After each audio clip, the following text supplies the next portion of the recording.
रूस में जिनपिंग से मिल रहे थे मोदी। इधर नौसेना ने किया धमाका, बंगाल की खाड़ी में लॉन्च की अचानक अपनी चौथी परमाणु पनडुब्बी। भारत की समुद्री शक्ति से कांपा बीजिंग, शहबाज ने पकड़ लिया सिर। मित्रों, भारत निरंतर अपनी रक्षा शक्ति को विकसित कर रहा है। भारत के शस्त्र भंडार में स्वदेशी तकनीक वाले शस्त्रों में निरंतर वृद्धि की जा रही है। भारत गुप्त रूप से कई शस्त्र विकसित कर रहा है। भारत की सीमा में उसके दो शत्रु भारत के विरुद्ध निरंतर षड्यंत्र करने में लगे हैं। ऐसे में भारत की सुरक्षा को सशक्त बनाना अत्यंत आवश्यक है। इसके अतिरिक्त भारत विश्व में एक महाशक्ति के रूप में प्रकट हुआ है। ऐसे में उसके तुड़ीर में ऐसे ब्रह्मास्त्रों का होना अत्यंत आवश्यक है जिसका उत्तर किसी के पास ना हो। इसी समय जब कनाडा भारत को खालिस्तानी आतंकी हरदीप सिंह निज्जर के विषय पर घेरने का षड्यंत्र कर रहा है और अमेरिका ब्रिटेन भारत पर दबाव बनाने के लिए इस विषय को अचूक अस्त्र के रूप में उपयोग करने का षड्यंत्र कर रहे हैं, तभी प्रधानमंत्री मोदी एक और रूस में अपने मित्र पुतिन से मिल रहे हैं और दूसरी ओर बंगाल की खाड़ी में रक्षा मंत्री राजनाथ सिंह ने चीन के विरुद्ध एक ऐसे घातक योद्धा को नौसेना में शामिल कर दिया जिसकी शक्ति और क्षमता ने पूरे विश्व को हिलाकर रख दिया है। भारत ने समुद्र में अपनी अत्यंत घातक, अत्यंत शक्तिशाली एवं अमोघ परमाणु क्षमताओं से युक्त परमाणु मिसाइलों से सुसज्जित पनडुब्बी को नौसेना में शामिल कर दिया है, जो नौसेना की शक्ति को एक साथ कई गुना बढ़ा देती है। जबकि इसके नौसेना में शामिल होने के पश्चात अब चीन भारतीय सीमा में घुसने का दुस्साहस नहीं कर पाएगा। जबकि इस पनडुब्बी में सक्रिय मिसाइलों की सीमा के भीतर चीन के कई शहर आते हैं जिन्हें अब भारत पलक झपकते ही भस्म कर सकता है। तो आइए जानते हैं इस पनडुब्बी की क्या क्षमताएं और शक्तियां हैं और भारत के लिए ये कितनी खास है। परमाणु पनडुब्बियों को इतना महत्व क्यों दिया जाता है। विशाल समुद्री सीमाओं की सुरक्षा के लिए भारत निरंतर लगा रहा शक्ति। चीन की प्रत्येक चुनौती के विरुद्ध भारत उतार रहा घातक स्वदेशी ब्रह्मास्त्र।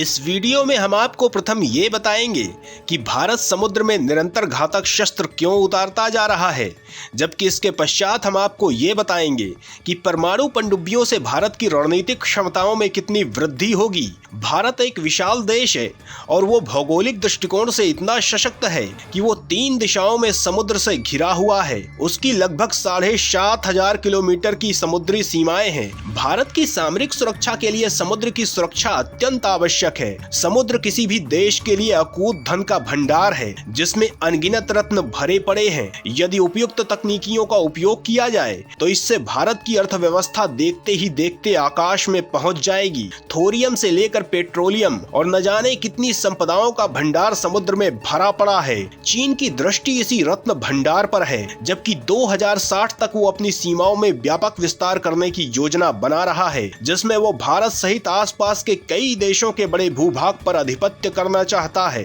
भारत उसके लिए सबसे बड़ी चुनौती है क्योंकि भारत हर क्षेत्र में उसे कड़ी टक्कर दे रहा है। रक्षा से लेकर अंतरिक्ष और अर्थव्यवस्था हर क्षेत्र में भारत तेजी से आगे जा रहा है। ऐसे में भारत उसकी योजनाओं के लिए संकट बन सकता है। इसी कारण से वो निरंतर भारत पर दृष्टि रख रहा है और भारत की घेराबंदी में लगा हुआ है। भारत के पड़ोसी देशों में अपनी पैठ बनाकर उन देशों में भारत के विरुद्ध विश्वमन कर रहा है, जिसका प्रभाव नेपाल में दिख भी रहा है, जबकि पाकिस्तान उसका दास बना बैठा है। उसने मालदीव और श्रीलंका को भी अपने पक्ष में लेने का षड्यंत्र किया था, किंतु भारत ने कुछ ऐसा किया कि अब ये दोनों देश चीन को भूलकर भारत की गोद में बैठ गए हैं। यदि चीन की समुद्री शक्ति की बात करें तो चीन ने पिछले 10 वर्ष में अपने युद्धपोत की संख्या 250 से बढ़ाकर 355 पहुंचाई है। वो आज विश्व की सबसे बड़ी नौसैनिक शक्ति बन गया है। चीन अब हमारे दूसरे शत्रु पाकिस्तान की नौसेना को भी शक्तिशाली बना रहा है और 2030 तक उसकी नौसैनिक शक्ति 50% तक बढ़ा सकता है। यदि परमाणु पनडुब्बियों की बात करें तो चीन के पास वर्तमान में 10 से अधिक परमाणु पनडुब्बियां हैं। वो निरंतर सुपर पावर को ध्यान में रखते हुए अपनी क्षमताओं में वृद्धि कर रहा है, जो भारत के लिए बड़ा संकट है। इस कारण से भारत के लिए ये आवश्यक है कि वो चीन के विरुद्ध अपनी शक्ति को तेजी से बढ़ाए और भारत वही कर रहा है। भारत गुप्त रूप से घातक तकनीक वाले शस्त्रों को तैयार करके सेनाओं में शामिल करता जा रहा है। भारत की इस क्षमता से चीन का मस्तिष्क सुन्न पड़ गया है। विश्व भर के गिने चुने न्यूक्लियर ट्रायड देशों में भारत हो चुका है शामिल। समुद्र के अंदर से परमाणु आक्रमण की क्षमता से चीन का सूख गया रक्त। परमाणु ईंधन का उपयोग करके चलने वाली पनडुब्बी बनाना अत्यंत दुष्कर और दुर्लभ है। भारत ने इस क्षमता को प्राप्त करके पूरे विश्व को अपनी शक्ति से परिचित कराया है। भारत एक न्यूक्लियर ट्रायड देश बन चुका है। इसका अभिप्राय ये होता है कि वो समुद्र, वायु और भूमि तीनों स्थानों से परमाणु आक्रमण करने की क्षमता रखता है। ये क्षमता भारत को विश्व के गिने चुने देशों के समूह में शामिल करती है। अमेरिका, रूस, चीन, फ्रांस, ब्रिटेन और भारत इस क्षमता को प्राप्त कर चुके हैं। एयरक्राफ्ट कैरियर या किसी जहाज से सतह से आक्रमण करने से भी अधिक घातक होता है पानी के भीतर से आक्रमण करना, क्योंकि इससे शत्रु को यह विदित ही नहीं हो पाता कि मिसाइलें कहां से और किस दिशा से आएंगी। इसके अतिरिक्त ये युद्ध की बहुत बड़ी रणनीति है। इसे इस ढंग से जाना जा सकता है कि मान लीजिए कभी किसी देश से हमारा युद्ध होता है, ऐसे में यदि शत्रु हमारे देश पर इस ढंग से आक्रमण करता है कि वो एक साथ हमारे सारे शस्त्रों को नष्ट कर दे, जिससे हम कोई प्रतिक्रिया न दे पाए, ऐसे में भारत के लिए प्रतिक्रिया देने के दो विकल्प हो सकते हैं। प्रथम ये हो सकता है कि परमाणु बमों से लैस मिसाइल और युद्धक विमानों को ऐसे स्थानों पर सक्रिय रखना जो परमाणु आक्रमण के पश्चात भी शत्रु को प्रतिक्रिया दे सके।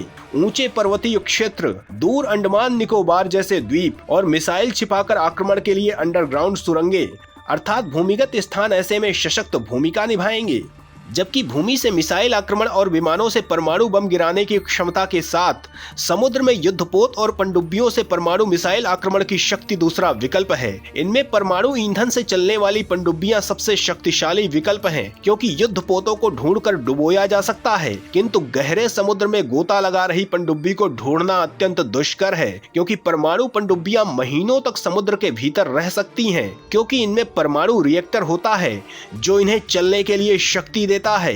इसे ऑक्सीजन की आवश्यकता नहीं होती, जबकि डीजल सबमरीन्स को ईंधन दहन के लिए ऑक्सीजन की आवश्यकता होती है, जिसके कारण इसे बार बार समुद्र की सतह पर आना पड़ता है। इस कारण से इन्हें शत्रुओं के आक्रमण का संकट बना रहता है। इसके अतिरिक्त इंटरकॉन्टिनेंटल बैलिस्टिक मिसाइल से आक्रमण की क्षमता रखने वाली पनडुब्बियां किसी भी देश की शक्ति में वृद्धि ऐसे करती हैं कि जैसे भारत चीन के बीच युद्ध होता है, ऐसे में हमारी अग्नि 5 5000 किलोमीटर की रेंज वाली मिसाइल है, जबकि इसका SLBM रेंज अधिक है।